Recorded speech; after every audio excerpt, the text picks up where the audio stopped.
What's up, everyone? We are back. Draft-a-Palooza continues all summer long. We're drafting best ball teams live in real time together. We're going to load them up. We're going to have a ton of these, and then hopefully we're going to see at the end of the season how many we advanced and how much money we lost or made doing best ball this season. What's up, guys? Welcome to the Wednesday best ball Draft-a-Palooza extravaganza. Today, I am going to do my best to do these drafts on Underdog. We've done a bunch of, we've done so many DraftKings ones at this point. DraftKings is coming out my head. It's coming out my ears. So I want to switch it up a little bit. We talked about Underdog last week and just how cool it is for me, just generally how many games they have. So that's what excites me about Underdog. I'd say the most.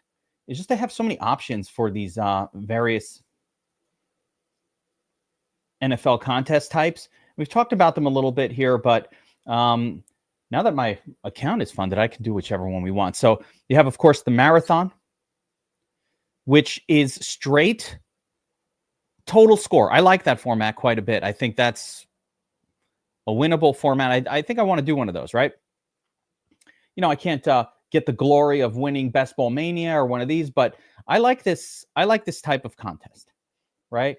The sprint, which kind of spreads the playoffs out. It's kind of the same format with the playoffs, except it's a 3-week playoff instead of just each week in advance. Pretty cool. The eliminator, I think we got to do an eliminator as well. Love that. The eliminator is that contest where you've got to be in the top 50% to advance. Superflex the puppy, so basically the same Superflex, same style as the puppy, but with 2 quarterbacks. Marathon has less EV than BBM when it comes to explain it. You know what? I'm curious onto this statement. Give me your thoughts on why the Fantasy Sports Bonanza. What's up, my man? Chris, there you are. Oh, that's Chris. This Fantasy Sports Bonanza. Why less EV? Explain that one in the comments. What's the difference? And then, of course, the weekly winners, which is, you know, the craziest of all formats, the most correlated. The reason I kind of like the marathon is because I don't have to correlate all that much or really at all. You could just draft your best team and roll with it. You know, I'm curious. I don't, you know, if you're talking about EV in terms of the scoring or like the prize, the payout, you're going crazy on the weekly winner. Yeah, Ivan, you're really good. So like we've drafted against each other already. Well, like 25 times here or 10 times or how many times we've done it already, Ivan. And you're really good about focusing on correlation, even kind of like pre-thinking it, which I think I could do if I had full mind. It's not my favorite way of drafting personally.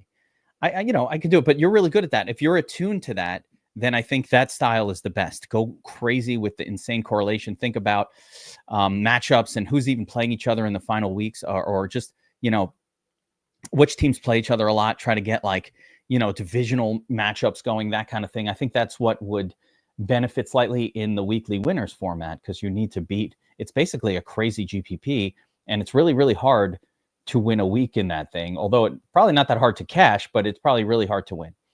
The one that kind of appeals to me the most is the eliminator, because you really just have to get past, be in the top half for the first 3 weeks, and then you're in the money, which is fun. I like that. But the marathon to me is one of those ones where I feel like I've had the highest score in my pod in the past, and then I get into the playoffs and it's just like one bad week, bye. So whereas the Best Ball Mania and the sprint, especially the BBM one, really requires not just getting there. Okay, you kind of got to get there, but then it's sort of a luck of the final 3 weeks of just advancing. You need 3 monster scores in a row to get there. And with the marathon, it kind of takes luck out of it a little bit. And I think it takes, so let's do a marathon. So I'm gonna load this up, 30 seconds per pick. So, okay. They don't have the 20-second style. It's probably better for the live anyway. Give me a little more time to breathe in between picks and think about what's going on. But I'm going to do it here. So if any of you guys want to draft against me here, we're going to start with the marathon. It's a $15 entry contest. This contest does not reward you having a monster score in week 17, 16, or 15. This contest takes the entire cumulative score for the season, and that's it. The highest scoring overall, and so on and so forth, is how that plays out. So I haven't done any yet. Let's give it a shot. Here we go. 3, 2, 1. We are confirming. And guys, if you're not watching this, I love the live watchers, and you guys really make this fun for me to do. I'm legit. Oh boy, yeah. Here we go. We're mostly filled. So if anybody wants to get in, there's one more spot. But you guys make this show fun, like to do. I wouldn't do it if we didn't have a crew watching live. But if you're watching this after the fact, then there's whoa. Phone off. Yeah, there we go. Apologies. But if you're not watching this live, then and you're watching the replay, that's cool too. Follow along, see what we're up to. The format here on Underdog, if you've been focused on DraftKings, the primary difference is the scoring system. As far as going from DraftKings full 1-point PPR to half-point PPR on Underdog. Experience, if you guys are experienced, and I'm sure you are, experienced with your, fantasy football leagues, you'd know that in season long, half-point PPR, the difference between half-point and full PPR is significant. In half-point PPR and a non-PPR, running backs are absolutely king. Running back touchdowns are king. Wide receivers have a hard time catching up to running backs unless they have really insane types of performances. So that's really the big difference to me. And it's really interesting. I find that people on Underdog tend to, well, let's see what they do in this contest, right? We'll watch. I don't think the ADPs change that much from week to week here, or from contest style to contest style. But with that being said, I think there's a massive edge for running backs here. So I always find it interesting that on Underdog, it doesn't seem like the running backs go that soon. I think a lot of the guys have seen in the past, especially a couple of years ago, where taking running backs early had been a detriment. And the thing that won these leagues was like taking more wide receivers and even QB early. And because all the early running backs, I think it was 2023 when all the early running backs pretty much got hurt and ruined your team, right? So people learned that year. A lot of people did research. Taking late running backs was what works, and it does seem to work. That that method does work when the circumstances kind of go a certain way. But I think you're asking for a really kind of unique set of circumstances where all the early running backs fail, and so your later running backs really can produce for you sooner than you'd hope. So let's see what happens here. We got CeeDee Lamb, Gibbs, Bijan. The first few picks went chalk, and I'm going to switch up what I normally do in this spot. I'm going with CMC. I don't have a lot of Christian McCaffrey exposure so far. I have a couple shares, but we've talked about Christian McCaffrey quite a bit here. If he has a healthy season, his upside is Saquon Barkley. It's RB1 overall. And, who the hell am I to predict that he won't have a healthy season? Who the hell are you to predict that? What are you, a doctor? You're not a doctor. I don't know. You don't know. Nobody knows. I think we often think too much that what happens last year will just happen again. Maybe that's true. But there we go. Ivan Drago in here with us. Ivan, starting off with Nico Collins there. Yeah, I agree with you, Chris. I do think that CMC, as he shows healthfulness, I think Christian McCaffrey should outscore Ashton Janty, should outscore Bijan Robinson if he's healthy, or certainly in the same conversation. Yeah, I mean, yeah. CMC got those Rhode Island women. You want to stay away. I get it. I would say witchcraft. I'd say just like Instagram ladies or something to be concerned. All right. Insta girls. Think about the crazy hot scale, right? Crazy hot, but they're usually high up on both of those. High up enough to make it worth it. You know what I'm saying? It's worth it. Ruin my life? Sure. I do it. Pretty confident to say I'd ruin my life for whoever the hell CM Sizzles is hooking up with right now. Like, yeah, throw it away. It's worth it. Broncos looks like he is auto drafting. Unfortunate. Don't like an auto drafter. Miss USA. Fuck yeah. Ivan goes for Bucky. So really playing up the early running back theme. We got Jacobs and Jonathan Taylor available to. I'm going for another running back here. It's the question of which one. I mean, JT, I do have him ahead of Jacobs a little bit here. So I hate I really hate what the Colts are this year. I think the Colts are not going to be a very good team. I think they're going to be the worst team or one of the worst teams in the NFL. You know, Anthony Richardson, not that good. Doesn't have it. I mean, can he turn it around? Maybe, but I haven't seen any hints of that. And then backing him up is Danny Jones, Danny Dimes. Oh, man, not so great. So the Colts are in for a rough one. And normally I try to avoid those running backs, but, you know, I didn't do it here. Even sometimes I take a player and shit on my own pick. Like, why'd you take him? What if I'm wrong? Jonathan Taylor's still pretty good, but I think his upside is a little bit capped by being on a shitty team. Generally, at running back, there's more benefit to just taking players that are on good teams that score a lot, that are good offenses, because the opportunity share. You know, I'll give you a little inside info when we do projection soups. We're in the marathon here, but a little insight into projections, right? So when you project what a player is going to do, the first thing you start with is how many points or touchdowns a team will score, right? How many touchdowns? Then we can say, oh, running back one gets, you know, an average of 23% of the touchdowns for this team. Oh, okay. So if they're going to get, you know, as we're building out a system, it's like, oh, if the team scores 4 touchdowns in a game and you're getting 20%, we can extrapolate that we project about 1 touchdown to the running back, right? We've seen with a team like the Lions that score a lot, like they're scoring 4 or 5 touchdowns a game. So multiple players are getting more than 1 touchdown projection.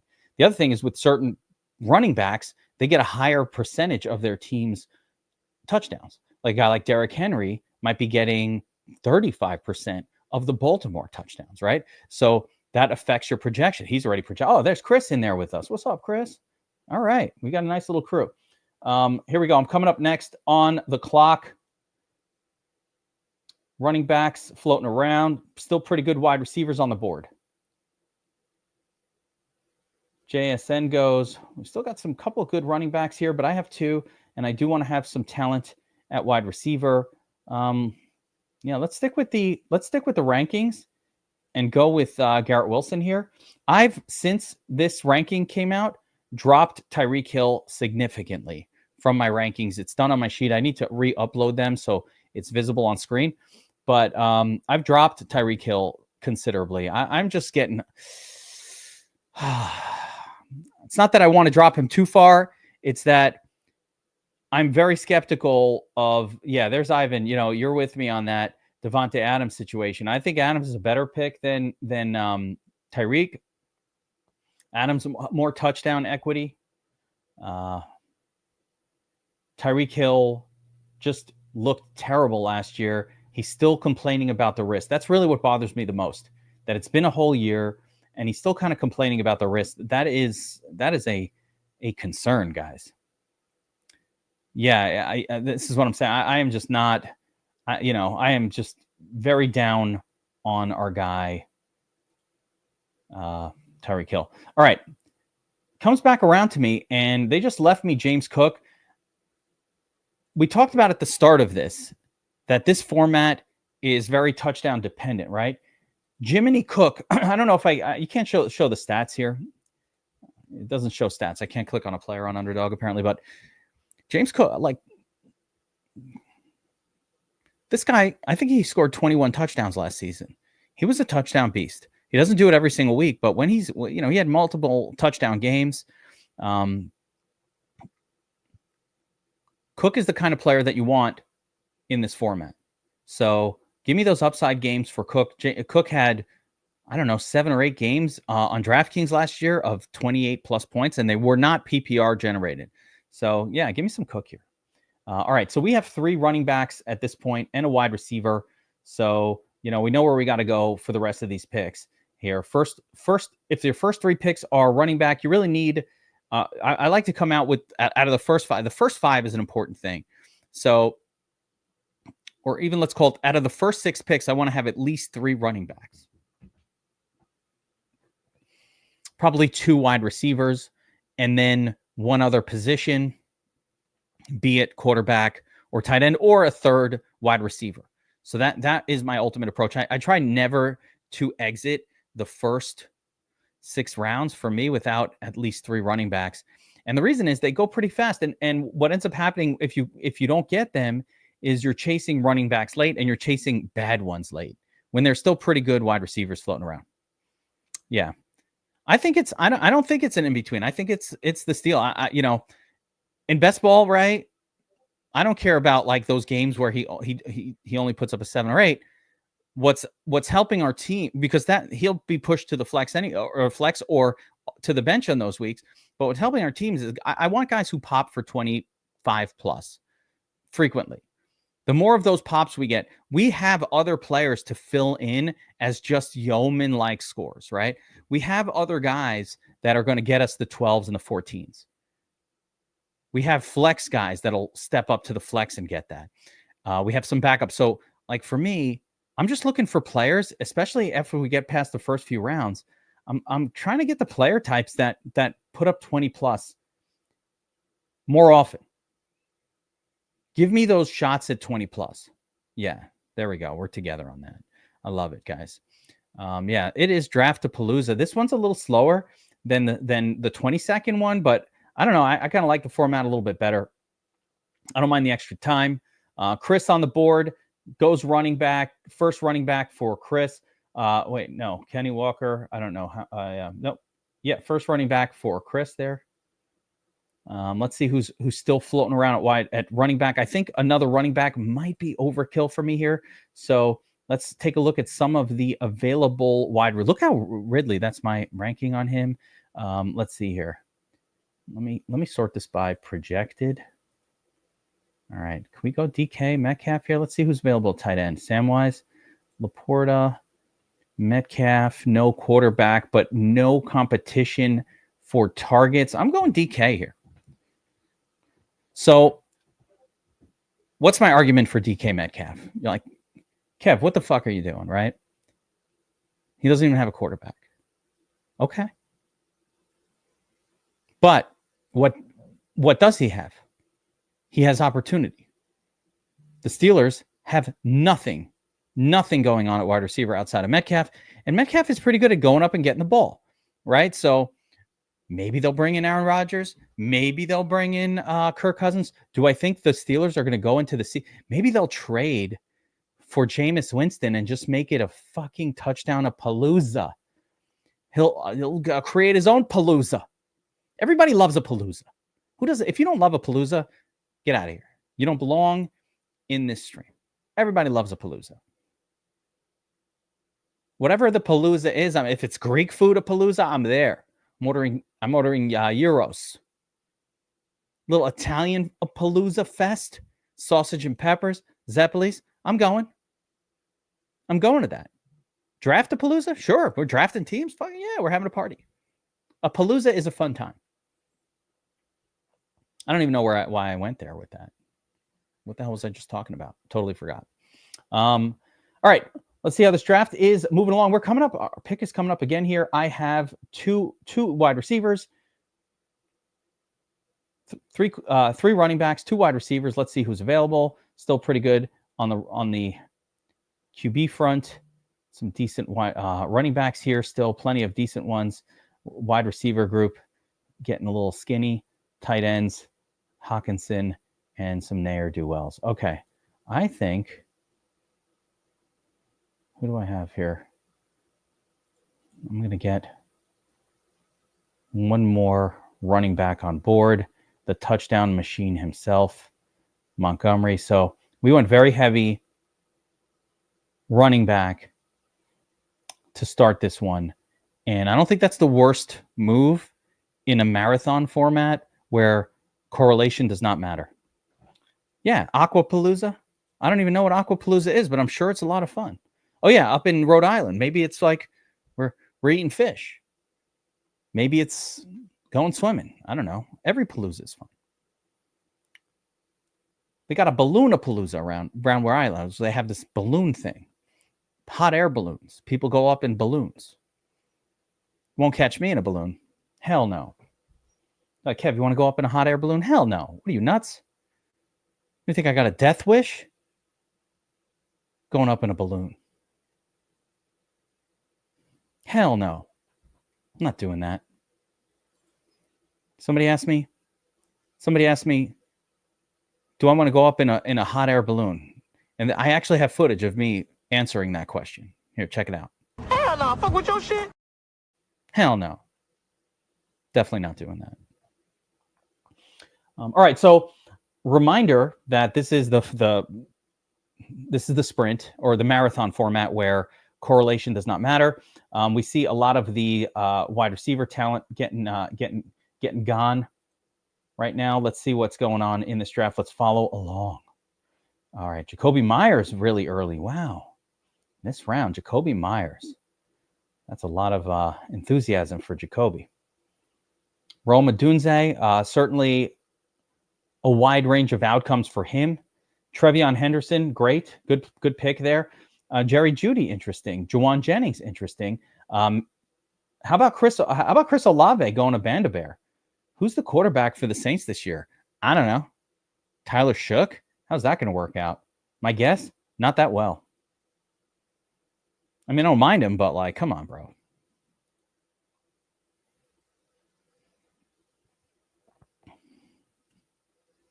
Hell no. So here we go. A little run on running back. So I'm kind of glad I started it with Montgomery. Got the last like kind of guy in there of interest. Swift goes. I like Swift this year as well. Swift is somebody I'm actually interested in. I've come around on Swift. Like I was hating him early, and I'm coming around. Let's see here. Wide receiver group. Okay.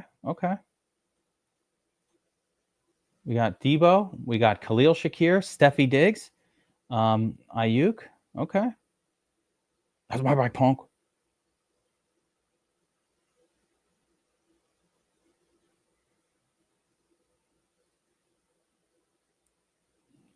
I was going to take Debo there, Band-A-Bear. Just fucked up my shit. You just fucked up my shit. All right, we do need a wide receiver, though. How about we go with, I'm on a boat, motherfuckers. Stephon Diggs. Hose, blow, football. It all goes together. I'm from the 90s. It's all good. What was the pink shit, guys? Do you guys see the video of Diggs with the hose? And he's got like a bag of pink powder. What is that? They asked Stephon Diggs. He said, no, it's just a little salt, a little Himalayan sea salt. Put it on your steak. A little finishing salt. That's all. A little Himalayan. Not a big deal. He said, what are you guys freaking out about? A little Himalayan sea salt. It's nothing to be worried about.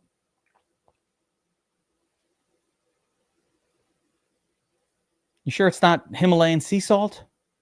Because I have some of that pink shit in my house too. Put it on the steak. At the end of a steak. When I get the hose over here for the barbecue, I bust out the Himalayan sea salt. I'm like, girls, put this little finishing. No? Could be something else.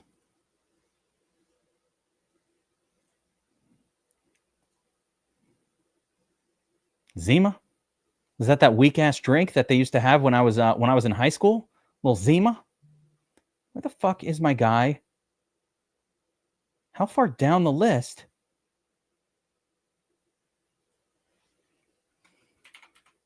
It's Pearsall. Oh, he's already drafted. God damn. Okay. My bad.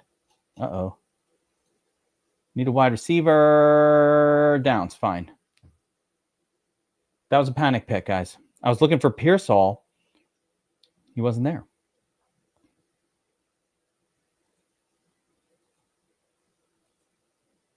I don't understand why this won't sort the way I want it to.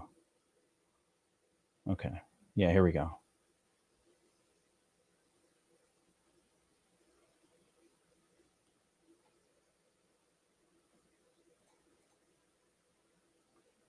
All right.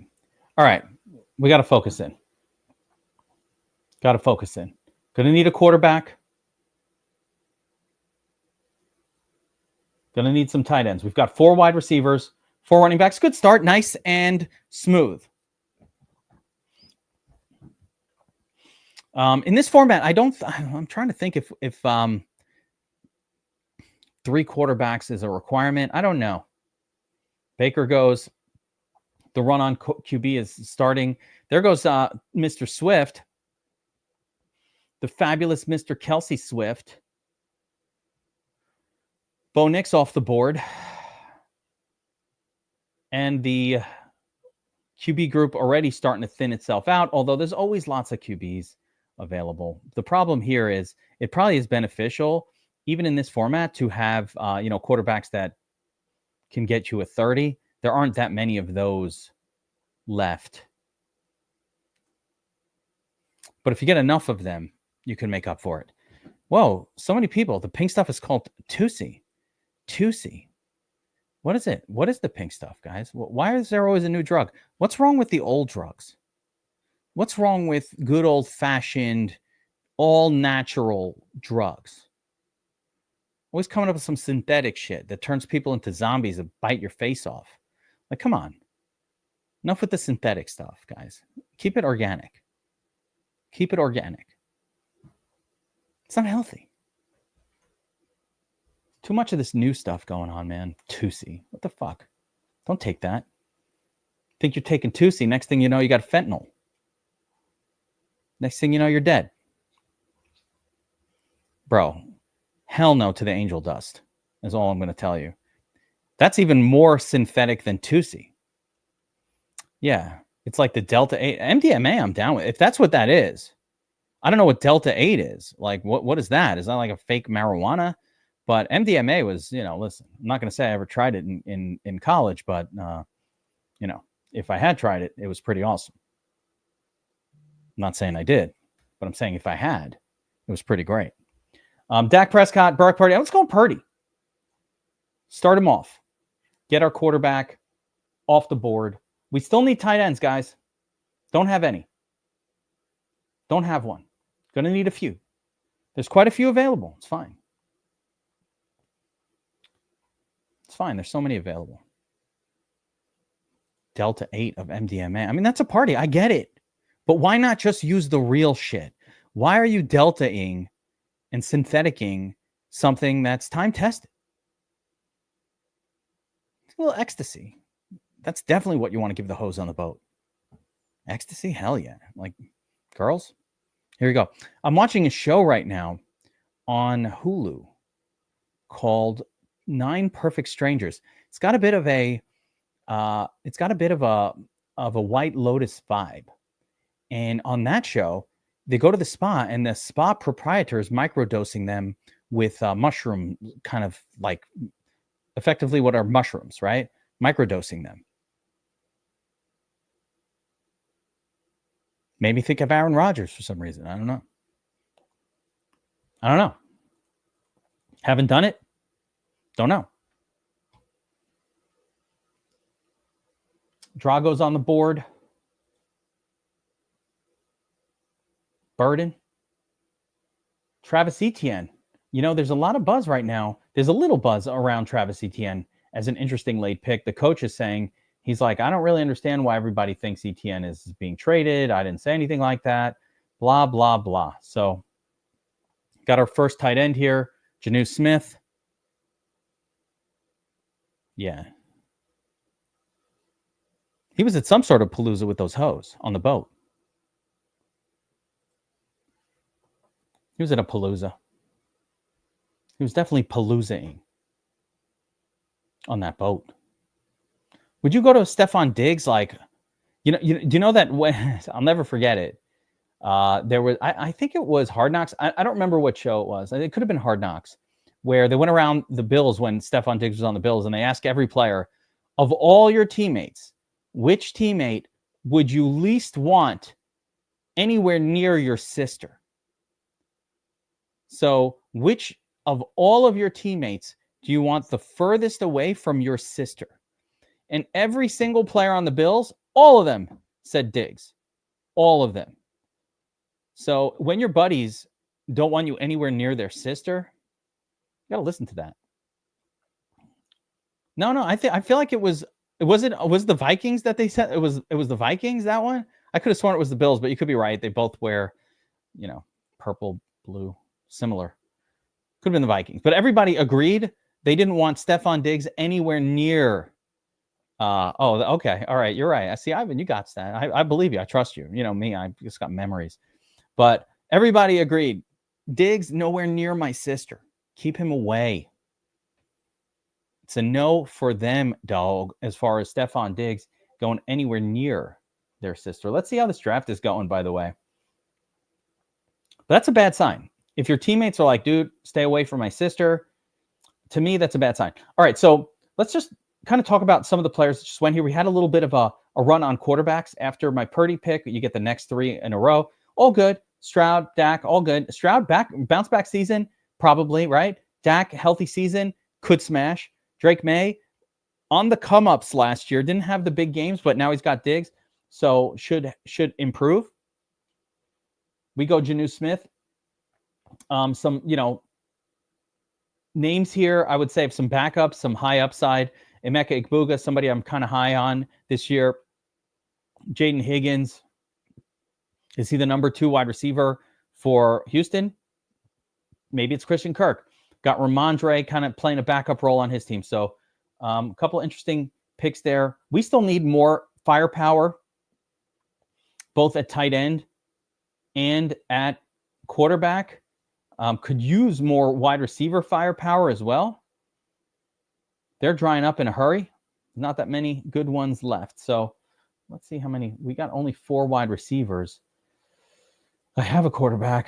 There's so many more left.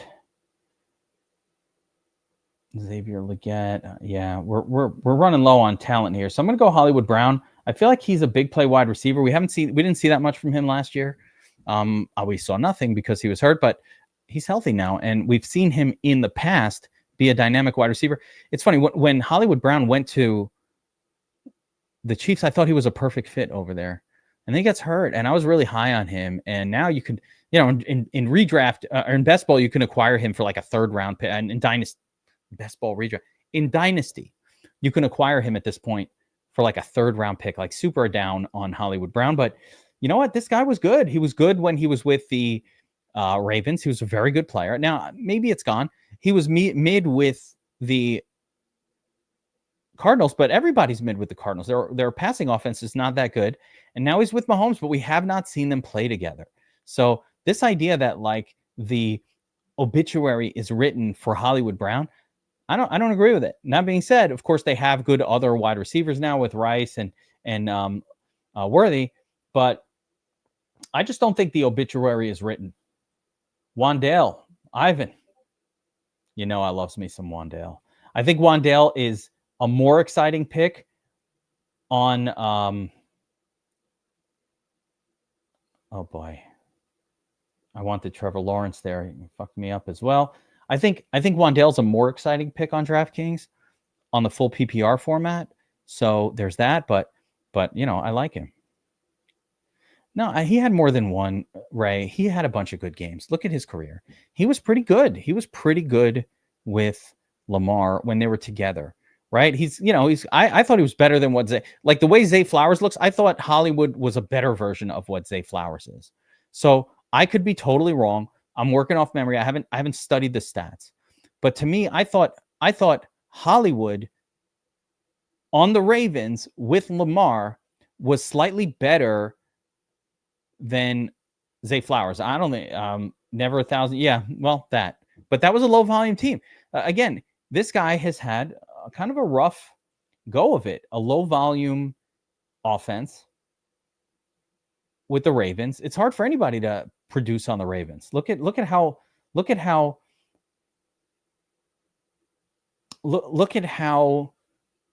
varied the results are for Zay Flowers. Like his returns are all over the place. Same thing with Mark Andrews, because they take a lead, they hand it to Derrick Henry, they run it with Lamar, and they play defense. It's just that kind of a team. So I'm just, like I said, I'm curious to see what he can do. Yeah, so there you go. You're with me, Ray, right? I've been chasing him too. So I'm just curious to see what he can do in a healthy season with Mahomes. You know, Mahomes is going to spread the football around. This idea that Mahomes is going to hone in on Rashee Rice or Worthy, I don't think so. There'll be games like that, but if I know Kermit, and I do, he's going to spread the football around. And you might even get Hollywood Brown in that Martez Valdez Scantling role of just the deep ball guy. I mean, I think Worthy might be that, but what if it's he's that WR3 that catches a bomb once in a while? Either way, that'll be very useful for our best ball team. He's not going to be our prime scorer every single week, but he will be an important part of the scoring every once in a while. And that's all you could really ask for. What more do we want than that? All right. So our team, we now have 2 quarterbacks. We're at 4 running backs. We've got 5 wide receivers and 1 tight end. So we're going to have to beef up tight end a little bit here. We're going to want to beef up quarterback just a smidge and probably pick up another running back along the way as well at some point. So let's see what's going on at QB. Got Tua, Cam Ward, Richardson. It's getting thin, but it's not dead yet. There's still a pile of them left. Who would be a good choice? Okay, Anthony Richardson for the upside, maybe Cam Ward for the late season surge. YOLO. Let's go Cam Ward on this one. And then scrolling through here, there's not a whole lot going on at running back here except for backups. I don't know if we're in the backup zone yet. Wide receiver group thinning out a smidge, but still have some. But I think tight end is where I want to go next. Cam Ward. There we go.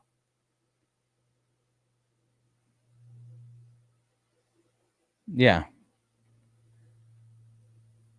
I feel like Hollywood is the best value of those wide receivers, with both Rice and Worthy going in kind of round 4. They're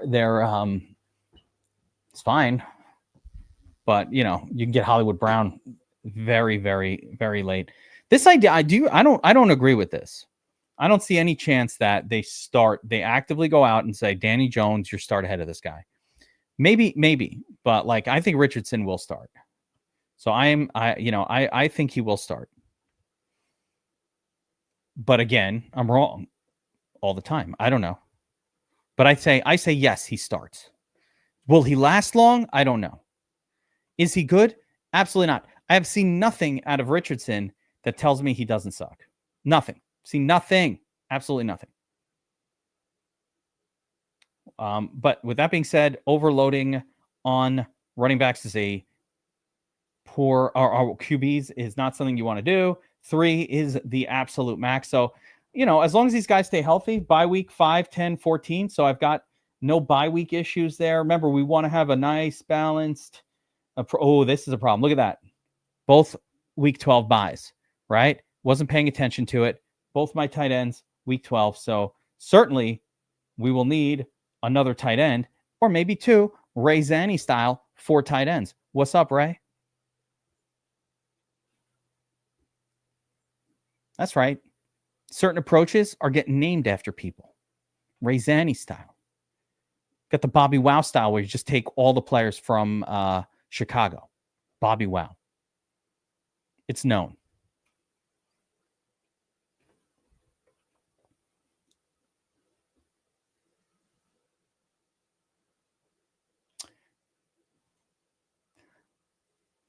I got approached by a new BestBall company called Fast Draft, and they said, "Hey, can you do some fast drafts on your stream using our thing?"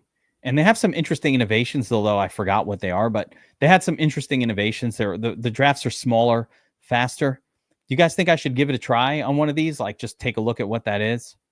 Let me know. Comments. Let me know. Should I try fast draft on these streams? Draft-a-Palooza.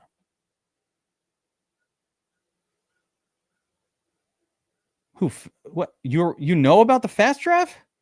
You gotta be kidding me. You know about that? Oh, there you go. I didn't know what it was. Friday fast drafts. There you go. Maybe we'll do a little bit of that on Friday. On Fridays, or a Friday at some point. I want to see if there's any running wide receivers still with any sort of wind in their sail here. We have 1, 2, 3, 4, 5 wide receivers, 2 tight ends, 4 running backs. So we could pretty much fill out any position group that there's a player of interest left in. Again, wide receiver is super thin here. There's a couple of kind of backup players floating around, some maybe upside super extreme backups, but no one is on the field all that much left. Jalen McMillan, will he start ahead of Igbuka? I don't know. Alec Pierce had a couple good games last year. Maybe him. Hopkins on Baltimore could score a touchdown. They do have a rookies only. They have a bunch of different formats. Like I said, I haven't actually dived into it. So I don't know, but I don't know exactly. I know they mentioned some interesting game styles, because my first question was, what makes you different than Underdog? Like, why would I play there or DraftKings? Like, what makes it unique enough for me to give a shit? Let's see. Tight end group. We've got Mason Taylor, Kate Otten. Not bad. I have a running back I want here, so I'm going to grab Jalen Wright to close off my running. I have a lot of shares of Jalen Wright. Guys, do you agree with me? I have a lot of shares of Jalen Wright this year. Here's my thinking. Number one, I think he will replace Raheem Mostert as the 1B on the Dolphins, right? That's kind of part A of my thinking with Jalen Wright. I actually think he's going to play. I think he's going to play week 1. He'll have snaps. And if Devon Achane gets hurt, I think Jalen Wright becomes the star running back that can lead our team to championship glory. So, like, he takes over the role fully. That's my thought with Jalen Wright, but I think he'll be a useful piece, even if he doesn't take over the role. Could be wrong. Of course I could be wrong. Yeah. The site is new this year. And you're right. Is it reputable? I think it's reputable based on the person who approached me, who used to be an Underdog guy. So, like a credible sort of industry person. I asked the questions about financial backing, make sure my money's safe and that kind of thing. And I got all the right kind of answers. So I would say they are probably reputable. They do have some decent sized contests. I always worry. I don't really want to promote anything to anybody unless I'm really confident that, like, if you play it and you win, you'll get paid and that kind of thing. But I do know the company behind it, I think, is Player Profiler, which is kind of like a known fantasy football entity. So I think it'll be okay. Like, I think it'll be fine. I don't know if the game's worth playing. Like, I don't know if it's fun, but I think it's worth, I'll take a look. I'm not going to do it this Friday, though. It's too soon. All right, we have 2 tight ends. I need another one. How about Mason Taylor? Jets freshman tight end, Mason Taylor. Yeah. Don't sign up yet. I'm sure I'll get a code for something or another.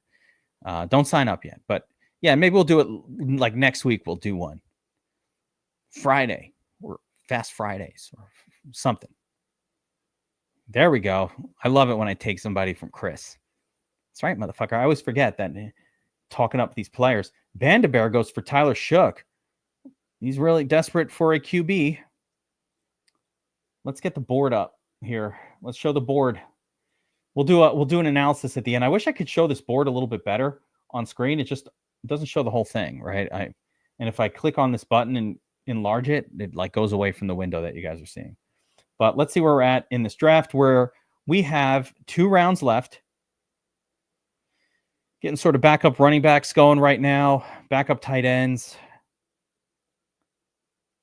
Wide receiver group, the one I wanted, Ivan Drago, of course, DFS Army special, Pat Bryant. So, like, you know, I wanted Pat Bryant. He's gone. People taking J.K. Dobbins even without a team. You don't care. I don't give a shit. You don't need no stinking team. Coker, Blake Corum. So, you know, what's your philosophy, guys, on the last couple rounds? My approach is at this point in the draft, I'm just hoping for anybody that can contribute to my team at all, right? Just anyone who could do anything is already a win for me. That's kind of how I look at the last couple of rounds. Like if I draft a player here and they have any sort of life in them, if they contribute even a couple of weeks to my team, that's a win. If you look at who's available this late, outside of Russell Wilson, you still have one starting quarterback left, Russell Wilson.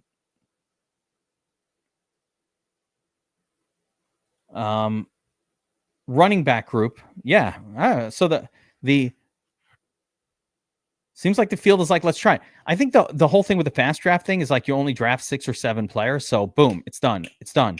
We could do like 7 or 8 drafts in an hour, maybe. But I don't know. I haven't tried it. I think that's what they were saying. Anyway, where was I? So, tight end group, look, Chig, Sanders, Juwan Johnson, Theo, Higbee, right? You have 1, 2, 3, 4, 5 guys who are the starters for their team. So there's still some live ones. Wide receiver group, not a whole lot going on here, but I do have an idea of where I want to go at wide receiver. Let's see if Band-A-Bear fucks me and makes me rethink this. Actually, I can go Allen or Lockett. Kind of next up on my... I like Roman Wilson. You guys already know that. I don't mind the idea of actually combining Roman Wilson with DK Metcalf, kind of get that Steelers thing down. Yeah, you know what? I was going to go Keenan Allen or Tyler Lockett. Tyler Lockett's kind of an interesting one, too. Keenan Allen, do we really think he's not going to sign? Is he retiring? If he doesn't retire, he's probably going to get on a team and do well. You know what? Fuck it. I'm going Keenan Allen. Right. You know how, like, you talk about Dobbins once he signs? You know who's going to skyrocket more if he signs somewhere? Keenan Allen. Now, with that being said, he might not sign. Why is he not signed already? You know, it's June. So it might just be that Keenan Allen just retires. But if he doesn't retire, I'd be, you know, why not? So I took Keenan Allen there. It was between Keenan Allen and then who went next, which was Tyler Lockett for me. So, you know, I think Lockett could be fine. Roman Wilson was in the mix for me on that pick as well. Yeah. I mean, I get not doing camp, but like, come on, dude. You know, you got to learn the plays. You're a wide receiver. I don't know. Why isn't he signed? I don't get it. There are a lot of teams that need a wide receiver. I think for the last pick on this one, I'm going to take another tight end. Just go full Ray Zanny style, 4 TE. We have 3. 2 of them have a bye week on the same week. So it wouldn't hurt to add a third one, Jatavian Sanders or Theo Johnson. Jatavian Theo. Let's go Jatavian here. Whatever.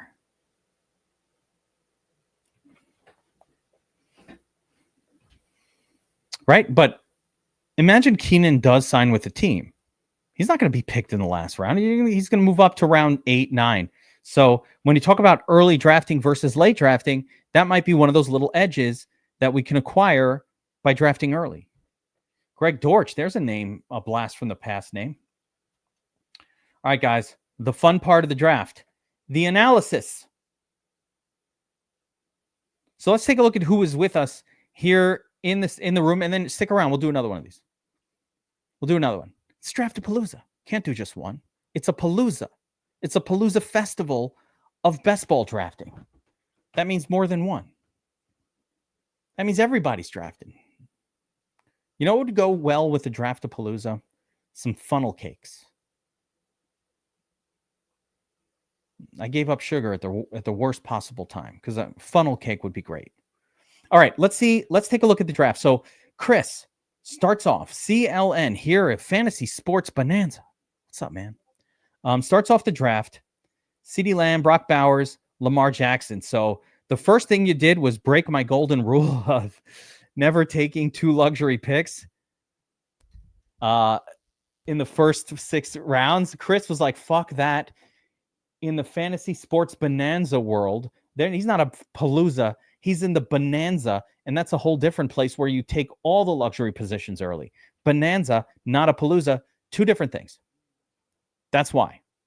Yeah, no, we're going to switch it up. So let's talk this through, and we'll decide together which one to do. Hopefully everybody's here in real time, right? So in the Bonanza, you can take 2 luxury positions back to back, but Brock Bowers and Lamar are pretty fucking luxurious. So good start there. High upside with Jamal Williams. First running back off the board, Kenny Walker. There you go, Jawan Jennings in there. And then Aaron Jones and Najee Harry-ass. Terrible pick, Najee Harris, Chris. No. Right? Hold up. No. The only thing good about that pick was like there was no one else really available. But I probably... Man, what a rough one. You waited too long for that third one. I hate Najee Harris, but maybe I'm wrong. So Justin Fields, second QB off the board. Do you need him with Lamar? Questionable as well. Got to fill out the wide receiver group. Chris Bateman, I love that. Jack Besh, great. Rashad White, just a backup running back right there. Hunter Henry, pretty good. Another great backup running backs here. So, Chris, I'm assuming your approach is load up on these really high end. If the starter gets hurt, the backup will smash type guys, and dice roll that some of them will wind up becoming starters. I'm fine with it. Tight ends, got how many of them? Can't even see here. It doesn't show, so I have to physically count it. We got 1, 2, 3 tight ends, but Brock Bowers is there. So the last couple, I like that. Wait till later when you get Brock Bowers in there. You only went 2 QB. That's the perfect approach when you have Lamar. So good draft, Chris. Here's my draft here. We started Chris McCaffrey, Jonathan Taylor. We got Garrett Wilson and James Cook. So we got our 3 stud running backs, all 3 of them touchdown machines. Love this start. Garrett Wilson, DK Metcalf, literally similar players, low volume passing offenses, but both teams, it's the only game in town. Wilson, the only wide receiver on the Jets. Metcalf, the only wide receiver on the Steelers. So that's why I did it. Montgomery, touchdown machine. If Gibbs gets hurt, Montgomery will win me this league, but I'm not counting on that. Montgomery will produce. Do I love that pick? I don't know. If I did it again, would I do something different? Maybe, right? This might be my only share of Montgomery so far. This whole draft season, this will be the only Montgomery share I have. And again, I want the hedge against Gibbs getting hurt. Steffi Diggs, Josh Downs. Downs is kind of all or nothing. Diggs is a mystery wrapped in enigma. So my wide receiver group after the first 2 is going to be hopefully patchwork, but hopefully it'll make it work. We get our quarterback, Brock Purdy. We get our tight end, Jonnu Smith, our top guy. Fill out the rest of the quarterbacks with Penix and Ward. We got Hollywood Brown in there, big upside wide receiver. Didn't get any more wide receivers, but we loaded up on tight end, got a backup running back in there. So I'm pretty happy with the way my draft went. Drago in here with us as well. Nico Collins, Devontae Adams, 2 giant touchdown scores. You jump ADP with Bucky Irving in round 2. Ballsy. Right? Couple rookies, Omarion and RJ Harvey. So you got that 3-pack of running backs in the first 5. That is the correct way to do this. And in the first 6 picks, 3 wide receivers, 3 running backs. That is a nice balanced start. Go tight end with Hawk. Darnell Mooney. I'm a big fan of Mooney this year. I mean, you've been on every stream. You know who I'm a fan of. I love Mooney. I think he was great last season. I like him where you got him. Javonte Williams starting running back in round 9. To me, it's crazy. Travis Etienne might be also a good pick here. So I like these. I think Tyrone Tracy should go ahead of Scadaboo, but he didn't, right? So good luck E-Walling on that. But if you're asking me, I say Tracy ahead of Scadaboo. CJ Stroud, first. Is that your first QB? Ivan waits a while to take QB. CJ Stroud, Wandale, then Tua. So Ivan, you always like to leave a weak spot on your team. This is definitely a pattern. And here, I think you know that the QB position is a little bit soft. If it were me, and it wasn't, but if it was, one of these picks here, like, I probably would have. I think if you can have it back, maybe take Herbert there. You know, that'd be the only adjustment. Maybe get Darnold later on or something like that. So the only negative, Ivan, to your fact, are you in here? Oh, there you are. Oh shit. Okay. No, we got another one coming, JM. So stick around. Fact is in here. Okay, what's up? I didn't see you. All right, fact 74. Let's do a little breakdown here. Got another. See, look at this. We've got 100 people watching, at least on this, whatever my StreamYard is showing. Good group. So thanks, everybody, for hanging out. I love it. We're going to do another draft here momentarily. But lunch. It's best ball lunch. We're at work. I'm like, who the fuck are you paying attention to work? Let's draft best ball teams. Fact 74. Here we go. Jahmyr Gibbs, Kyron Williams, Chuba Hubbard. Strong triple start at running back. Love all three of these guys. London and DJ. This is a really good start. Again, first six picks, super balanced. This is a balanced game. This is the marathon. We want a nice balanced team. So obviously, DJ Moore, I'm very high on him this year. Drake London, loves him. Jahmyr, Kyron, this is a great start. Jerry Jeudy, I don't even know who the quarterback for Cleveland is. So I feel like this is maybe early for Jerry Jeudy, but like, you know, the wide receivers are drying up at this point already. D-Swizz, another really, really good. This is a really solid start. Got Caleb Williams in there. Bounce back year coming. First tight end off the board, Evan Ingram. Ramondre, meh. Upside wide receiver and Mims. Jaden Blue, a little backup running back. Not sure. Super excited there. Matthew Stafford and Russell Wilson. So here we go. This is where for me, fact, this is where maybe it went off the rails a little bit. Just, you know, it's super late, round 14 here, but Palmer, yeah, okay. McMillan, all right. Schultz, fine. Tutu, whatever. Last round, Russell Wilson. So I think, to me, if I had one thing I could do different, fact, about your draft, it might have been just maybe getting a little more aggressive. When you wait this long for your first QB, unless you have supreme confidence in Caleb to carry the team, I might have taken a little bit of an earlier stab on a second QB. So like right here, you could have gotten Bryce Young, for example. Here, pretty much all of Goff, Love. Like there was a lot of quarterbacks available here. You know, I would actually take back the Ramondre pick and maybe grab like a Joe Low or something there. I think Ramondre might have been overkill. So outside of just like maybe get a little bit stronger at your QB 2 and 3, let me just look at the TE group here. It's Evan Ingram and then Dalton Schultz. If that's just 2, yeah, that'd be the other adjustment I might make. I'd rather see you take a tight end with one of these picks here than maybe like another Tutu Atwell type.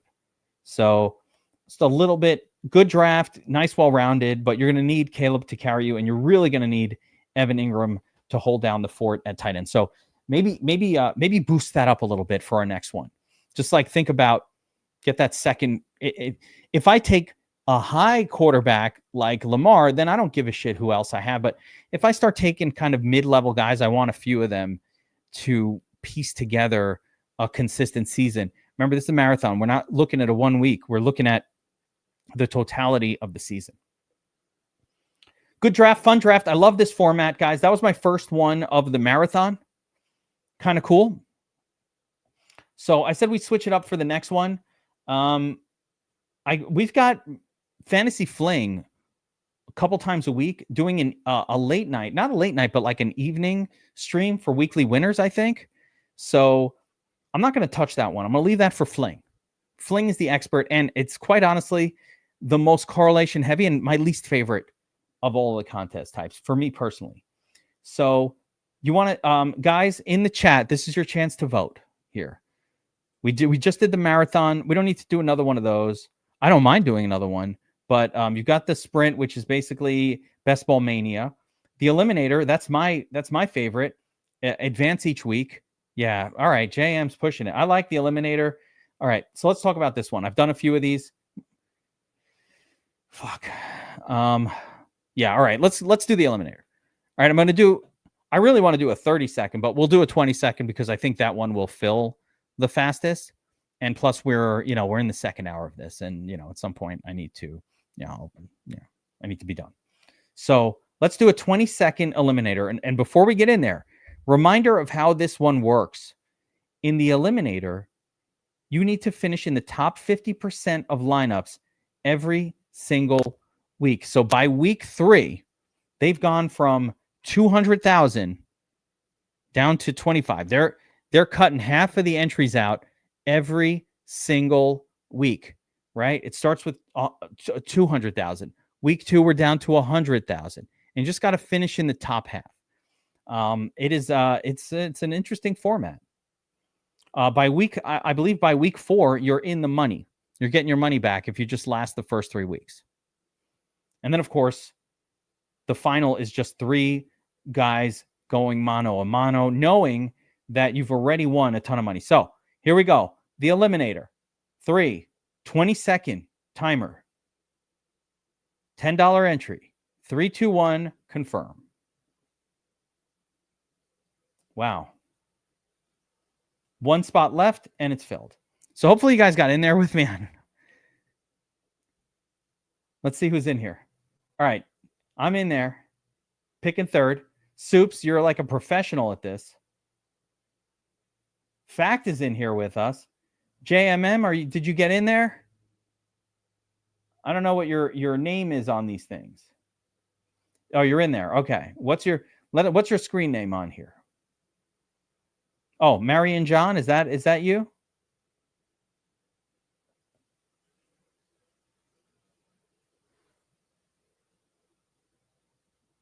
Looks like we lost Chris. That's okay. Can't all be in the same one. He's team number 10. Yes. Okay. Yeah, Marion John, right? Yep, I knew it. Marian John. I don't know what to... JM. All right. Anyway, all right. We are live, and I'm picking third. So we're going to get a nice little running back with that third pick. Going to be Bijan, right? I'm not getting cute. Ivan missed it. Oops. Well, you could watch and draft along. What number did you get in yours, Ivan? All right, so we are live and we're moving, right? Chalk first couple picks. I'm finding it fascinating that everybody goes Jamar Chase over Barkley, or that's a common thing.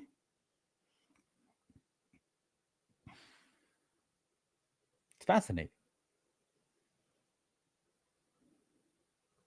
Justin Jefferson off the board. I've told you guys a few times just the way that round 1 works, that we'll put the board up here, but I'm not big on, I think, some other names. There goes McCaffrey, 7th overall. So you see here on the sharper site, Underdog is definitely sharper than DraftKings in terms of the players.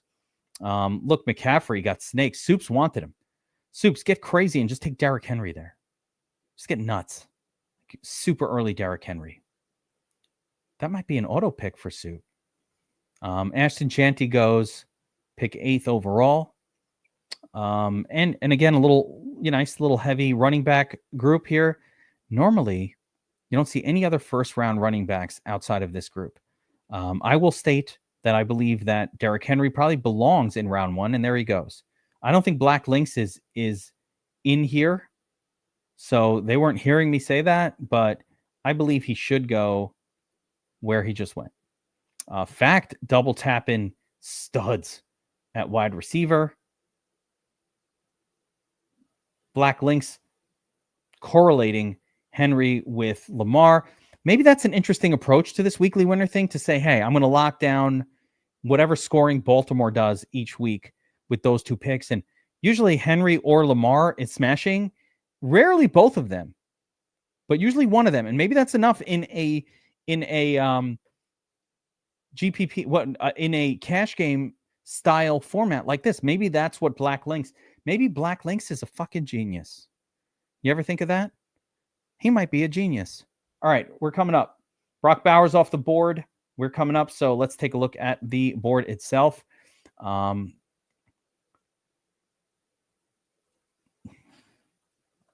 definitely not mirroring what I just did on the previous one. There goes Jonathan Taylor, so I don't have to make that difficult decision. AJ Brown, way too soon. What a donkey pick. I could look like a donkey for making fun of that pick, but I don't really get it with AJ Brown. I'm going to go Bucky. I'm going to jump Jacobs and go Bucky. Guys, you want to know something interesting about Josh Jacobs? You want a little interesting factoid with Jacobs is that he really got it done on volume last year. Like, he was not necessarily a I saw something happen to your screen there. So let's see what just happened here. Kyron Williams. So a little run on running backs just happened. Rashee Rice there. Tight end McBride. Oh, I got to do it. I'm going high end tight end. This might fuck me, but I feel like McBride in round 3 at that spot was a little bit too good value to pass up. I was hoping Chase Brown was going to be there. And when he wasn't there, I'm not going to lie, I panicked a little bit. I got scared. So I took my luxury tight end, Trey McBride. Treasy McBreezy.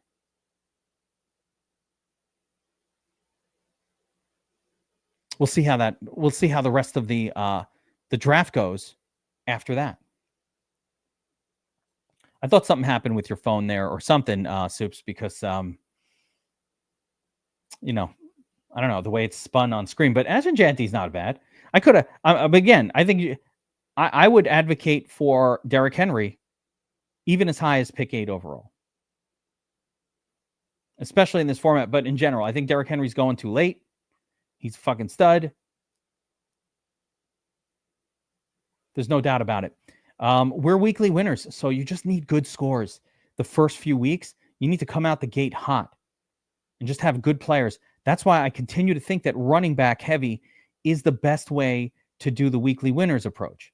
Because, sometimes wide receiver scoring is very volatile, much more volatile, but running backs getting those touchdowns.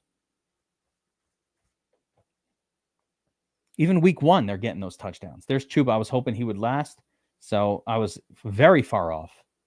Kyron Williams. So, yep. Fact. Dude, get another. Yeah, you want to fill in those running backs early. Jalen Hurts. Okay. Can't go wrong with Jalen Hurts. Tet McMillan, rookie wide receiver off the board right after Tyreek Hill. Tyreek Hill going ahead of Devontae Adams. Really? Okay. All right. Joe Mixon, not a crook, son. JMM goes running back heavy, as you should. So, stud wide receiver, 3 running backs in a row. Fact, a little soft on running back after 4 picks. So, try to fix that if you can. Soups. Remember, we're advancing the top half. I hope all of you guys advance alongside me in this first round. I'm rooting for everybody. As long as I go through, I don't care. I want everybody to go through. We're not competing in this one. Jackson Smith and Jigba off the board. Josh Allen. So most of the stud QBs are gone, right? I've got 2 running backs so far and a tight end. No wide receivers. Scary. Let's see what's going on. Running back group. Made Omarion. We got some other decent ones coming up the next round. Wide receiver group. Looking sketchy. Looking sketchy already. Tight end group. We already have a stud tight end. Don't need to think about that. QBs, still some really good ones. RBs, I think I need a wide receiver here, guys.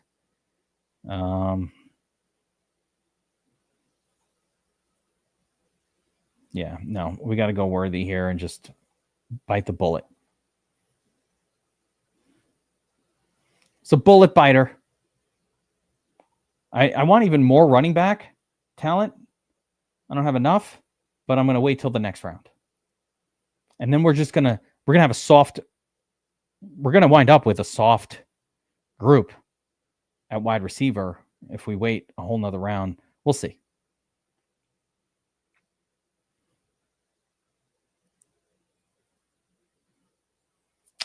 Yeah, I'm down with the tush push, and I'm absolutely down with Hurts. Hurts people. By the way, Hurts is so good. People don't realize. I'm going back to Metcalf here. Hurts is so good.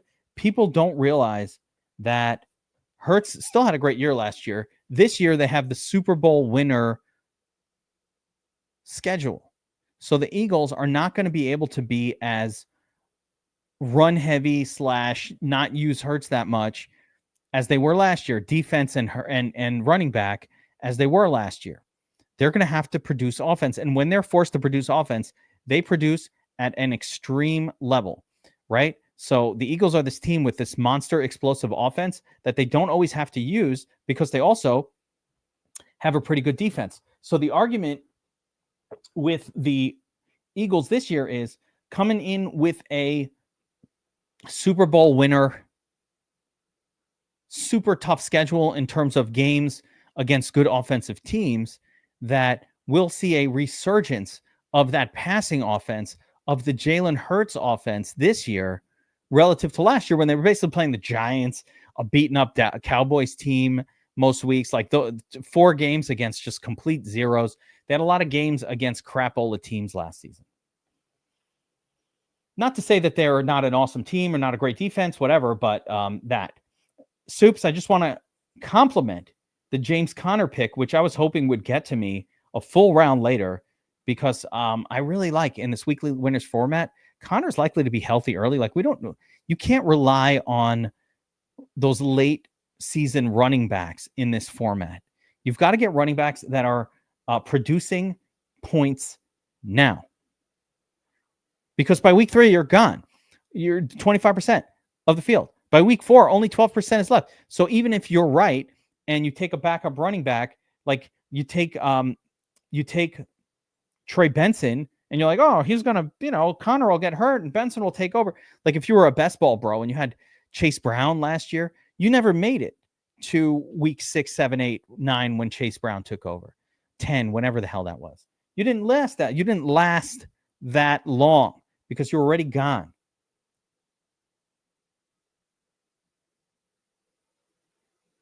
You can't wait in this format for rookies to take over. You need to get past the first weeks.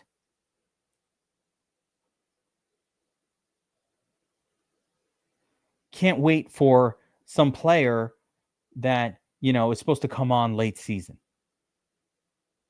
There's no waiting. Trevion Henderson goes. Who's left at wide receiver? Judy, Addison. Addison's a touchdown scorer. Home Odunze is the here. So we got a lot of players left. I'm definitely going running back with this pick. And for my running back, I'm going with the crazy pick of DeAndre Swift, a.k.a. D-Swizz. Start the season strong. All new offensive line in Chicago for DeAndre Swift this year. No competition really for touches. Now, Roschon Johnson backing him up. I think if Swift is like pushed out of the way, it won't happen week 1 or week 2.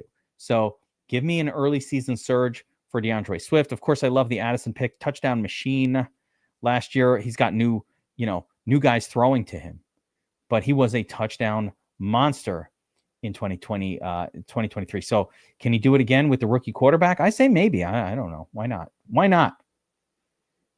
You say jump, I say how high. Wide receiver group here. Ricky Pearsall, my favorite of the San Francisco wide receivers. Also, Ricky Pearsall gives us that a possibility that, what if Ayuk is not really even ready for week 1? You get the bigger role for Pearsall. Godwin's great. Good pick, of course. Nothing wrong there. So we've got a nice, well-rounded 3 running backs, 3 wide receivers, and a stud tight end to start here. No quarterbacks yet. Quarterback will be fine. Not super worried about it. I don't need 30 pointers. I just need consistent scoring from my quarterback position. You missed it before, Ash. I was talking up Diggs before. I don't even want to get back into it other than say, I think as a player, he'll be fine. I think as a player, he'll be fine for that team. And that's that, especially early in the season. So I don't see how you go to a team like New England and you don't get a ton of targets early, considering that the rest of their wide receiver group are a bunch of sort of rookies, young guys, and turds. So how does Diggs not show up there and command the football early, especially from a younger quarterback going up against Demario Douglas and rookies and whatever? Now, I can be 100% wrong. I'm usually wrong, right? So who the fuck knows? But that's kind of my prediction as far as like what that would look like. Fact. Double taps the wide receivers, Golden and Ayuk. Needed that after hadn't touched wide receiver since the first 2. That looks pretty well-rounded to me. Fine by me. I like Aaron Jones, especially early in the season. Not bad. Let's see JMM. You've got 4 running backs in a row. Filling in those wide receivers. This looks pretty good with Hawkinson sandwiched in between the group. Not bad. Soup's team right now. 2 running backs. There's a third. So 3 total running backs in the first 7 picks. Deebo Samuel, that's my guy, punk. Devontae Adams, great wide receiver group, and Jaden Daniels. So, I expected you to continue to pound these running backs. You got Caleb and Jalen Warren, so you've kind of locked down Pittsburgh. Prestige World taking a backup running back here in Jordan Mason. Really? You went with the backup, Prestige World? Okay. It's a weird choice. Sergeant Sweeney on the board. No relation to Sydney. Probably not in this draft. Or not in the stream anyway. But Sergeant Sweeney on the board looks like he's going to auto pick. He does not have a quarterback yet. And he finally gets his quarterback, Baker Mayfield. So we're kind of set up here. I'm going to take a chance. My first chance this season on Travis Etienne. And the reason I'm doing it, I just wanted to go running back heavier than I was at that point. So we've got our 4 running backs. I'm going to ignore running back for the rest of this draft. I'm fine with that, but just know like Mason is not going to be helping you. You got to get past the first 3 weeks in this format. That's why I'm saying I'd rather take a guy like a Tyrone Tracy. Everybody thinks the rookie's going to take over. I took my guy there, Travis Etienne. Everybody thinks like some rookie's going to take over for him. What if they don't? What if it's Etienne? What if the coach is like, let's see what Etienne can do before we move on? They give him a few weeks, and maybe he represents. He represents. All right. I need some quarterback action. I need some wide receiver action.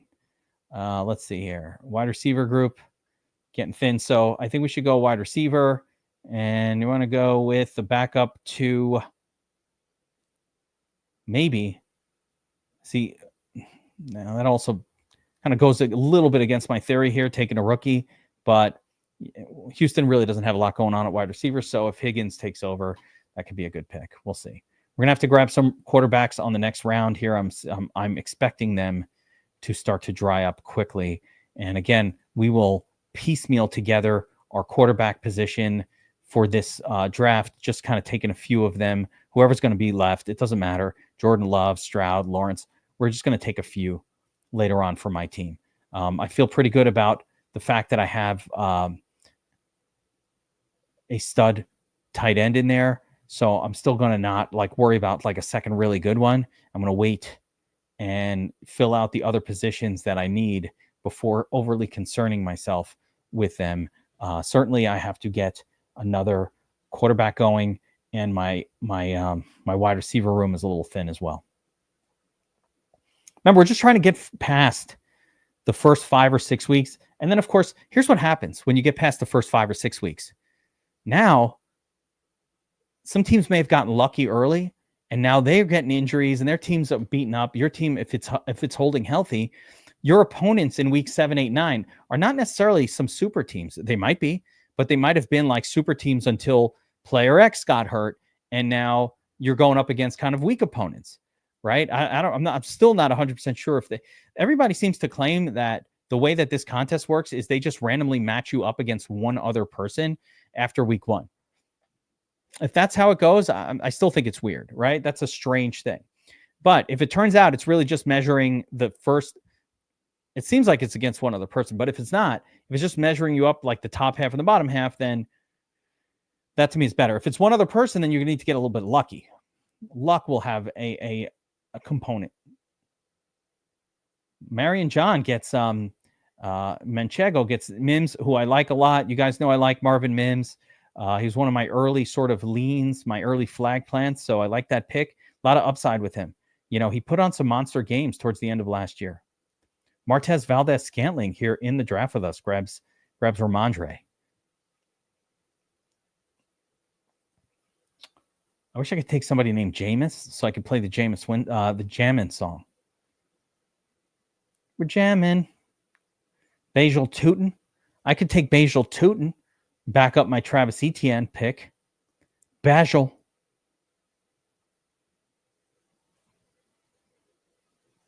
Wide receiver group thinning out a little bit, but there's some touchdown guys here. Hollywood still on the board. Keon Coleman maybe could get better. He wasn't that great last year. Bateman got a lot of touchdowns. Still a few decent ones. But I do not have a quarterback. That concerns me. I don't want to go that long without a QB. I think he just auto-picked a guy. All right, so we're up next. Well, looking to grab a QB here. Looks like Sergeant Sweeney already has 2 quarterbacks, so I'm not going to worry too much about him taking one. Yep, he goes with Rashad Bateman. I'll take Caleb. Fine by me. I'll need more than one. In this format as well, you cannot afford any sort of like bye week overlap situation. See here how Swift, Bijan, they overlap. That's not the best. You want to kind of ideally have later bye weeks, but none of these are that early. But the later, the better in this format. I would think anyway, the later, the better. All right, we're up again in a minute here. We got Herbert, Love, still a nice little group of QBs available. Bajal Tootin still hanging around. Could be an interesting backup piece. Or we could just go right back to Hollyweird Brown. I mean, if I cared about correlation, which I don't, I could have taken Burden there. But I don't care about correlation. This format correlation is the least important in my opinion. So it does not matter that much. I'm just trying to pick good players and have a well-rounded squad with a nice mix of bye weeks. Oh, Worthy and Brown in the same team, but they're week 10. But I kind of locked down, you know, some of that Kansas City scoring, so that could work out. We'll need, again, another 2 QBs, I think, to get through this.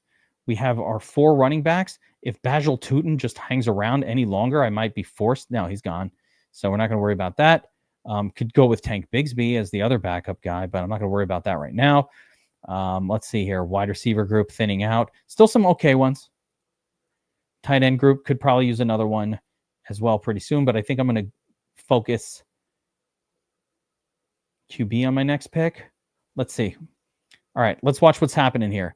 So watching the board, Herbert, Stroud, Love, sort of the second round of attacking QBs is happening right now. Having some regrets that I didn't take one of these guys. So let's see who makes their way back around. There's still more. There's so many. So many available.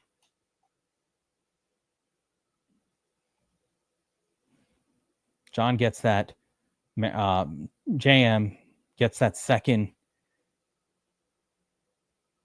tight end. Likely goes to Black Lynx. More tight ends. Fact, just that's a fact. Taking all the tight ends. Fact 74. Born in 1974. Fact, you're probably 51 years old. What's up? I got predictive knowledge. Fact. That's what's up. Guessing. Make my money doing predictions. Fact is, my guy, probably 51. There goes Trevor Lawrence. Uh-oh. Quarterbacks thinning out. I love T-Law. T-Law this year is going to, it's a make or break year for Trevor Lawrence. But I think it's a make year. I think it's a make year for T-Law.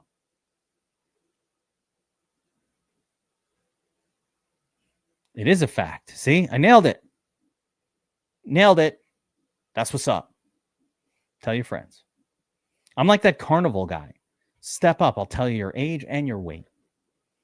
Carnival Barker. Penix goes to Soups. Nails down that third quarterback early, I would say. And you're making me sweat a little bit on my lack of quarterback talent. We got Tua, Bryce Young, A-Rich, Samwise. The scared Samwise goes way too late. Running back group, pretty thin here. Just backups. Wide receiver group, still a few starters floating around. Playable guys. Tight end group, still looking decent. Still plenty of good tight ends on the board. Tight end is juicy. We can wait. Sergeant Sweeney just auto picks. He doesn't give a shit. Tua, I hate Tua. You know what? Fuck it. Dice roll. Dice roll. Took a chance on a second tight end this early with just one QB. We'll get a QB on the next round. It's fine. Everything's fine. You ever see the guy Payne?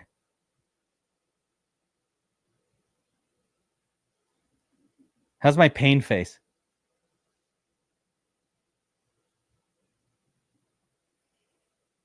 This is the face I get when wait, I got it. Give me a second. Let's make our pick. Relax.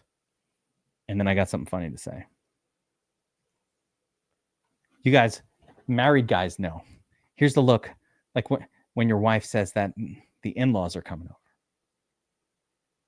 Yay. Great. They're coming over. Pain.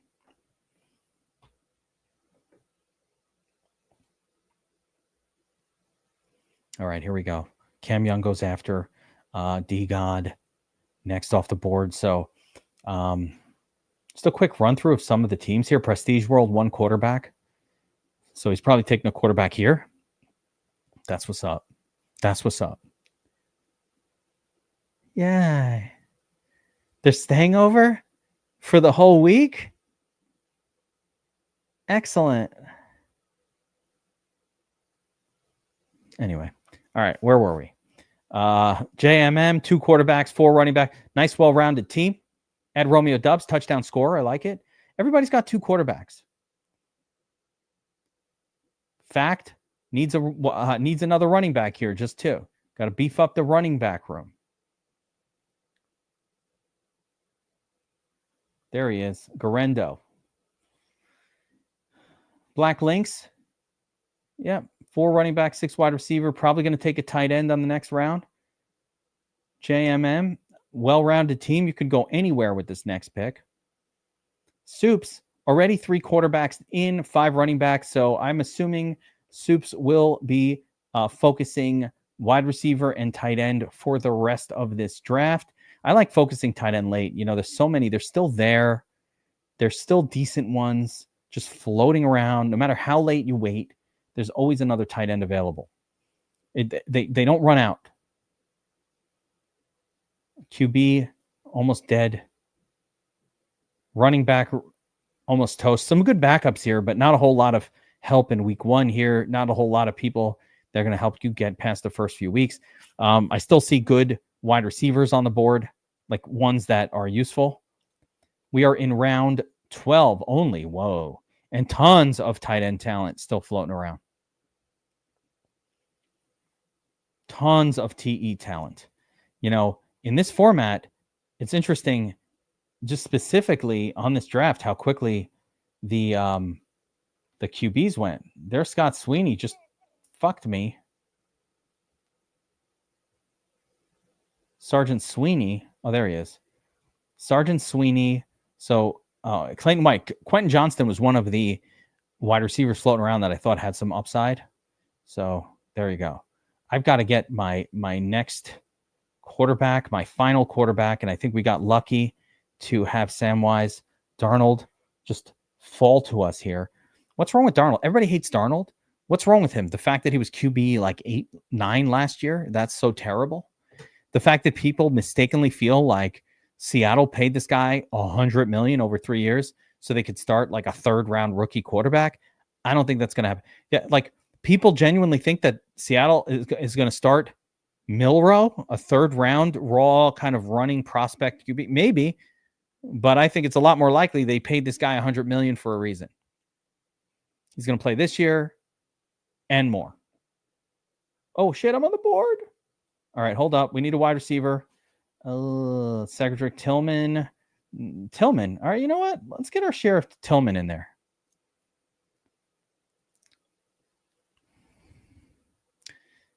I mean, was it his fault? Blaming him? Andre, I'm glad you brought that. Here's my take on it. I'm not a Sam Darnold fan or anything.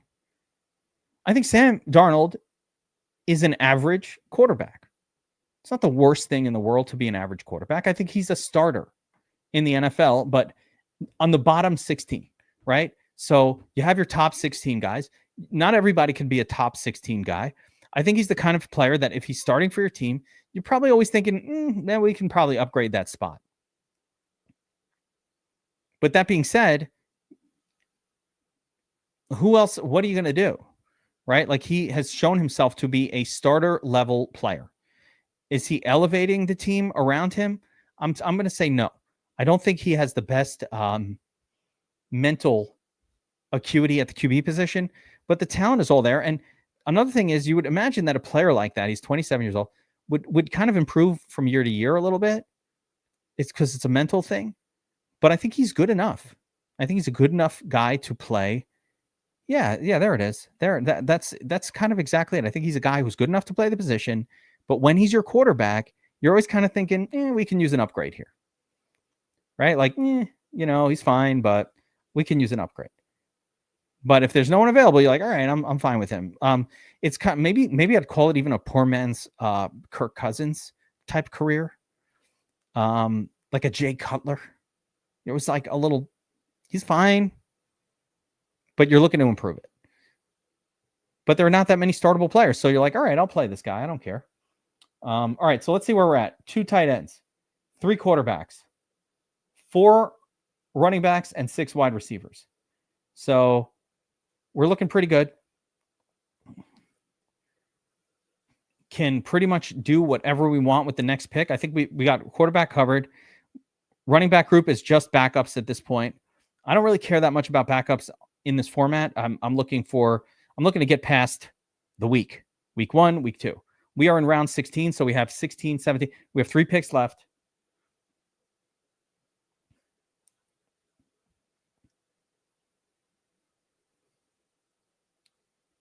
A couple of okay wide receivers still floating around. I took Keenan in the last draft. I still like that move, but I don't want to keep doing the same thing over and over. Tight end group here. Chigo Okonkwo. What's his motherfucking name? Chigo Okonkwo. Kadu Chig?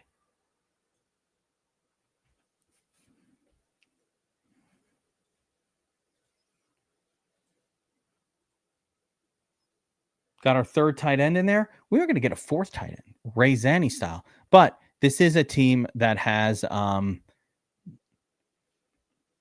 whoa, that was fast. That was very fast.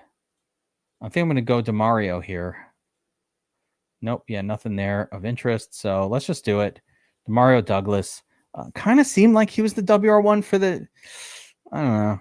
I don't really even know. I just don't trust any of these other names, really, to be on the field all that much.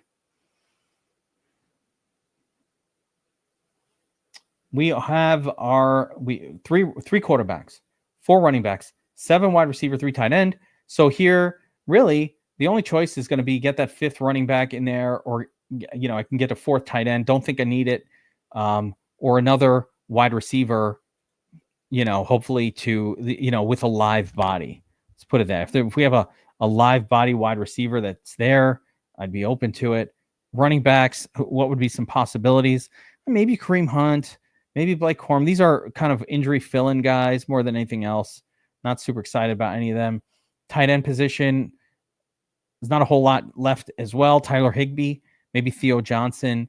I don't trust Taysom Hill at all. Somebody pointed out, I've taken Taysom Hill in some drafts. I did not realize that he tore his ACL in December. Players that tear their ACL in December generally don't come back early the next year or at all, but it's like more of like a October, November return. I don't want anything to do with that in best ball. So Taysom Hill, you like that? That's my dropping down the draft board. Nope. Thank you for whoever in the comments section of one of these videos ripped on me, seemingly was ripping on me, to let me know that Taysom Hill had been injured, because I had also said that the last thing I want in best ball are players that are injured or are coming in with an injury. And then they're like, well, why the fuck did you take Taysom Hill? And then I was like, I don't know why the fuck I took Taysom Hill. I didn't know what was his injury. And then I went and looked it up. And then I was like, oh shit, this guy tore his ACL in December. Fuck that. We don't take players who tore their ACL in December. That doesn't work. Marion John, Daniel Jones. It's like a DFS Army special, I feel like. Danny Jones, when he comes in and takes over for Richardson, all like the DFS Army drafters are going to be like, hell yeah. We did that. Yeah. Blake Corum still hanging around. Woody Marks backing up Mixon. Might be the backup for Mixon. Maybe. Wide receiver group. No, Wicks is still there. Homan Wilson, Calvin Austin. What are we in? Oh, this is the last pick. Noah Brown, Wicks, maybe Mike Williams, Tolbert.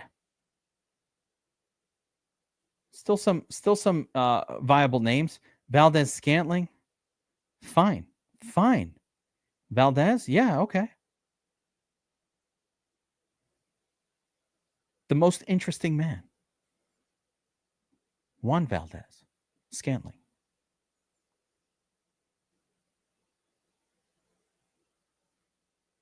No, that wasn't who was Juan Valdez?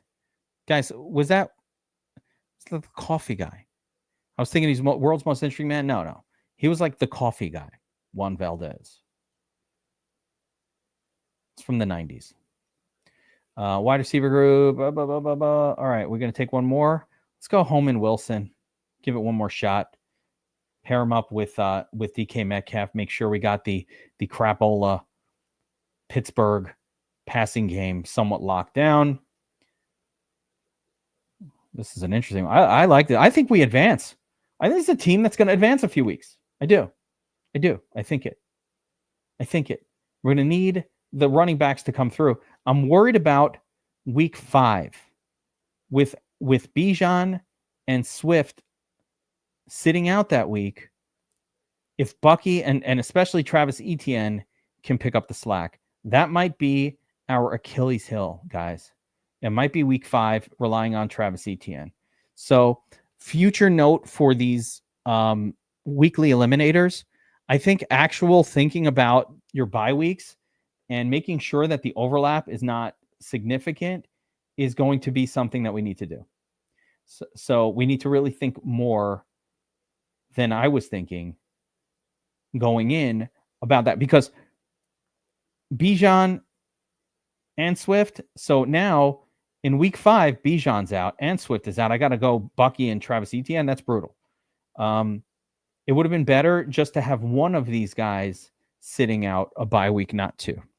All right, so let's take a look at the draft board. We'll do our analysis and we'll wrap up Draft-a-Palooza Wednesday. See how it went. Ugh. Okay. Again, come back to my draft. I start off with double tap running back Bijan and Bucky. Love those two. Could I take Chase Brown ahead of Bucky? Sure. I love him too. That would have been fine. This is one of the few times I take a luxury tight end, Trey McBride, with that 3rd round pick. If I hadn't taken him, Chuba, James Cook, I probably was just going with a 3rd running back a little sooner than they went, right? That's what I would have done there.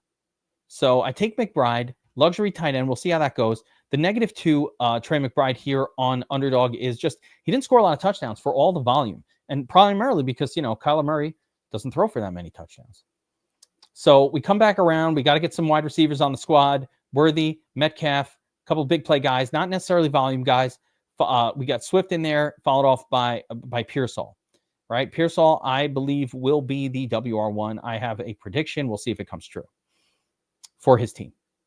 ETN, Jaden Higgins, possible WR2 for the Texans. Get our first quarterback, Caleb, 2nd and 3rd quarterback, Bryce Young and Darnold.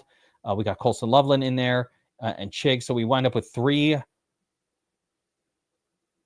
decent tight ends, 1 being a super stud, and then just fill it out with a bunch of wide receivers. My danger zone is the bye weeks for, and just probably just a kind of a mediocre wide receiver group, but more concerning is just that the running back group, right? Next up, Soups in here with us. Starts with Ashton. Gets a little Drake London going.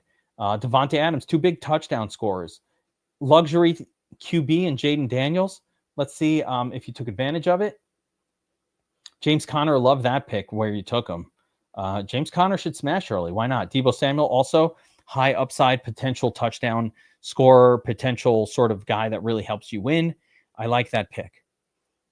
Caleb and Jalen Warren, double tap running back, lock down the Steelers group. Maybe a little too soon on your, no, that's right. That's your first tight end, Evan Ingram. That's fine. Jared Goff and Penix. Maybe this would be maybe a little too soon for backups to Jaden Daniels. You want a good one because there'll be a bye week, but maybe 2 of them, I don't know if I would have gone there. Ray Davis looks good. Wandale, we love him. Frymouth, Gesicki, nice double tap, and close it out with Miles Sanders, who, hey, you never know. JMM in the draft with us, in the room here. Starts off with Nico, then a 4-pack of running backs. This is a really solid start. Cook, Mixon, Achane, Harvey. Got the Riddler in there right after that. That's a value pick. Josh Downs, some upside there. First QB, Bo Nix, like 2 dicks with no chicks. Marvin Mims paired up with Bo Nix. Not necessary, but nothing to stray away from. I like Trevor Lawrence, a lot of upside this year. Romeo Doubs, touchdown scorer. You got Strange in there. Darius Slayton, this is too soon for him. This is, when's too soon for him? Ever. JM, do not take Darius Slayton. No. Kareem Hunt, acceptable. Daniel Jones, fine. But the only pick I really, really hate, Pat Bryant is fine. It's a DF's Army special. Just Darius Slayton, don't take him at all. Don't take him at all. He's terrible. Finally, Fact 74, 51 years old. That's a fact. 1974, motherfuckers. Double tapped. Yeah, I mean, the Henry Lamar thing was a really interesting idea. Yeah, I like that. I thought it was kind of brilliant. I think that we'll look at his draft actually after, because I think he might be a genius. No, it went bad here. I'm going to tell you where he went bad. No, Soups, he went bad. I will point out how he went bad momentarily. But let's look at the rest of Fact 74 draft here. So starts off a little slow in terms of not getting a ton of running back action early. Fills in with 3, probably 4, only 3. Okay, so we got Kyron, Montgomery, and Aaron Jones. Aaron Jones and Montgomery, whoo, skinny. but mixed in with Jalen Hurts, who has 30-point upside as a quarterback. Golden, Ayuk, fine. Brock Purdy with Ayuk sounds good to me. Double tap the tight ends, Andrews and Njoku. I think that was not a bad move there. Trying to make up for the lack of early QBs, early running backs with Garendo and Dowdle. I think Jackson Dart is a wasted pick. In this format, I would not have done that. Remember, we need scoring early. Dart might play the second half of the season. Unlikely he's going to be starting early. Unlikely. Wait, are you 70 fact? There's no way. There's no way. Mason Taylor, great. I took him in the last one. Devin Neal, fine. Whatever. The only so my issue, my only concern here is definitely with Jackson Dart. Don't even bother with that. Don't even bother with that. We need guys scoring early, not late. I just think it was a waste. But hey, if you're wasting your round 15 pick, that's not that big of a deal. Oh, okay. 74 is fullback jersey. Give me more. Give me more. Explain what the 74 is. All right. I was wrong. Damn. See, that's why I'm not a carnival barker. All right. Black Lynx. We thought it was a genius. Henry and Lamar locking down the whole Baltimore thing on this format. Weekly eliminators. You want to just get past the week. I get it. I like the Chuba pick. You know, Ted McMillan, I'm not sure how quick the rookie will get started, but I do like him. Juwan Jennings. Yeah, okay. Okay, where did I take Pearsall? I took Pearsall at 75. He takes Jennings at 59. My prediction, Ricky Pearsall outscores Juwan Jennings this year. Catch me outside, motherfucker. Joe Burrow, this is where it went wrong for me. You can't take Lamar, luxury QB, this early and then take another QB that soon. I don't like it. That being said, fine, right? Jaden Reed next, high upside, volatile player. Darnell Mooney, I like that pick there. Sharps, Scadaboo, mid, meh. It just went very meh from here. Double tap, Carolina. Anthony Richardson is fine. Couple of tight ends, Schultz and Ferguson. Are those the only tight ends? Yes. So the only tight ends are wildly. Yeah, this is no good. He's not a genius, guys. Oh, there it is. This is not a good draft. He's not a genius. I thought he was a genius. He's not. You wait until the very end to take Schultz and Ferguson. You're not getting past the week with just those two tight ends. He's giving up a whole position group and taking like guys who aren't even going to score for you. Why take, there's Isaiah Likely. All right, there's a third one in there. All right, so that's fair. But still, I think that waited a little too long at tight end for me. These are all very questionable tight ends as well. I don't think you can string together 20 points from your tight end from this trio. So that'll be challenging. I think Scadaboo, probably worthless early. Charbonnet, worthless early. So getting past the first weeks means he's got to have Henry and Chuba on point. There's really no other running back here that's going to help. So I say no, not a genius, a fool. A fool and his money that will soon be departed. That is you, Black Lynx. You should be in the stream with us, learning, improving, getting better with every draft. Guys, my goal here is for everybody who's watching these, and myself especially, but all of you guys too, just to improve our best ball game. We're thinking it through. We're talking it through. We're talking about the players in all these drafts. I'm going to have guests on. We got Sean Hoy coming in here on Friday. So we got a special guest for Draft-a-Palooza on Friday. Sean might have been in here in one of those drafts, just silent. He's at work. Can't speak up at work. Got to be quiet.